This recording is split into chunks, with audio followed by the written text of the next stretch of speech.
Hey everyone, it's Colin, Mile High Modern, checking in. June, halfway through the year, lots going on, major adjustments. Well, should I say major? Probably not, but I'm noticing some pronounced shifts in the market, and I would say welcomed shifts in the market, but certainly worth unpacking what I'm seeing, what is going on, where this may lead through to the third and fourth quarter as we finish up 2022. So, going quickly into it, the market is shifting. And when I say that, we're experiencing more inventory, which is seasonal. We're always going to get more inventory in June. We're going to peak in probably late June, early July, and then we're going to go for a cool down. I think the cool down is already happening this year. Part of that reason is interest rates have gone up a significant amount, really mostly in May. That's starting to become absorbed into the buyer pool, which is thinning out the buyer pool. And consequently, we have a time with more inventory, a little less buyers probably than a normal June, although it's hard to say if that's really true from last year to this year. But it seems like the buyer pool is more spread out amongst the amount of listings that are coming on. So this is resulting from a lot of different things that are going on economically. Of course, the inflation caused the increases in interest rates, which have caused the cost of money to go up, which have caused, of course, people to have to adjust what they can do with a home purchase. And naturally, also the Denver Boulder homes market have been appreciating at a record pace for the last 18 months. So affordability is another challenge that goes into play when you're a buyer and you've got not only rising interest rates if you're financing, of course, but also rising home prices. So they've got two things working kind of against you. However, now I'm seeing a little bit of respite for buyers in the market. I have, at least this weekend, noticed the saying made it through the weekend is becoming more and more common, meaning we have a listing that's fresh and we don't have an offer for it, and it's Monday or Tuesday, bring us one. So this will become more and more common, and I think it's really important.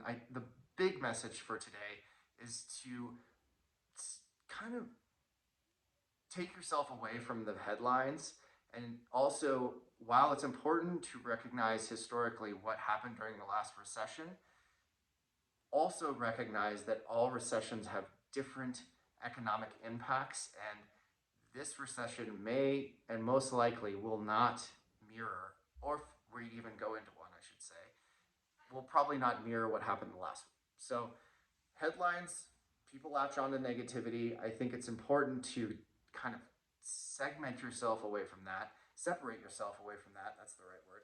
And continue moving forward with a strategic plan if you are in the homes market, buying, selling, investing, what have you. Because keep in mind, if we're seeing inflation at a 40-year record high, that means that people are looking for places to put money.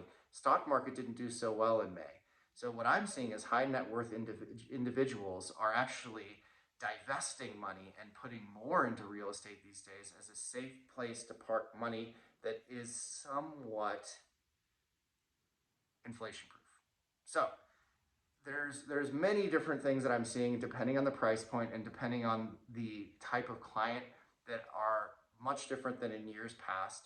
I'm seeing much more cash than I've ever seen in the market, especially up in Boulder. I mean, if we're shopping above 1.5, it's going to be probably a third to maybe a half of the offers will be cash.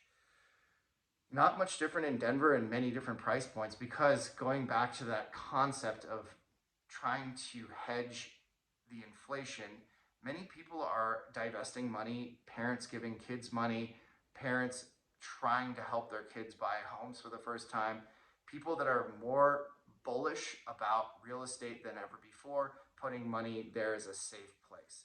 So, going into the buying and selling aspects of this, on the buy side, I think you just got to stick in it and be in it to win it. There's going to start being price reductions. There will be sellers that aren't well coached, that aren't putting their homes on the market properly marketed, positioned, and ready for success.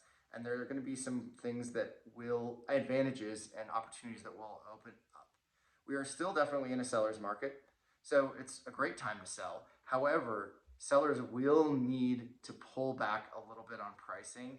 And as we go into the latter part of the year, into the third and fourth quarters, there's going to be a retraction on pricing, just like there is every year. However, this year may be more pronounced because we appreciated, depending on the numbers that you're using, definitely double digits and sometimes into the 20s of percent from January until the end of April. So naturally, the up is so sharp that the down may be a little bit more pronounced and noticeable.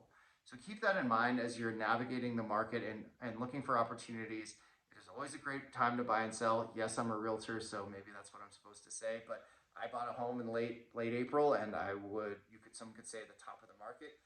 I would argue we're going to experience the same kind of a spring cycle next year that we have the last decade. It may not be double-digit appreciation from January until April, but it will be a strong one. So with that, long one this week, or this month rather, but I look forward to talking to you next month. Take care till then. Ciao.